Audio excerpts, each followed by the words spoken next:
Empat pelaku pembunuhan yang ditangkap pada Mei 1999 pernah melakukan 12 rangkaian pembunuhan berantai di Austria Selatan. Mereka adalah John Justin Bunting yang merupakan otak dari rangkaian pembunuhan tersebut, Robert Joe Wagner dan James Flaskis yang merupakan kaki tangan John, dan Mark Hayden yang membantu menyembunyikan para korban tersebut. Motif kelompok John melakukannya karena rasa benci John pada pedofil dan traumanya di masa kecil.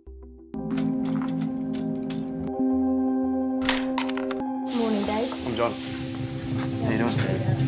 Setelah ia dilecehkan oleh kerabat laki-lakinya saat ia masih berusia 8 tahun. Mereka melakukan serangkaian penghilangan nyawa tersebut di rentang tahun 1992 hingga 1999. Orang-orang yang diincar untuk dijadikannya korban adalah individu yang diduga seorang pedofilia, orang-orang komunitas LGBT, dan para individu lemah yang dimanfaatkan secara finansial setelah kematian mereka.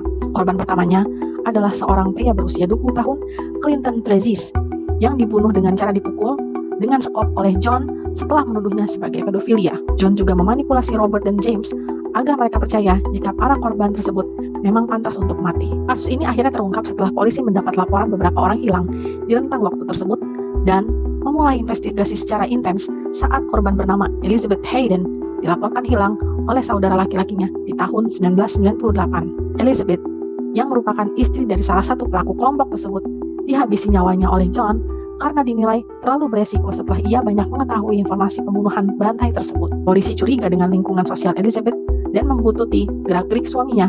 Akhirnya menemukan 8 mayat lainnya di dalam drum plastik yang sudah dicampur dengan asam di sebuah berangkas bank tua yang sudah tidak terpakai di kota Snowtown. Kasus ini juga semakin terungkap karena James, salah satu pelaku yang sudah merasa terpojok, akhirnya membeberkan informasi tersebut secara detail kepada pihak polisi.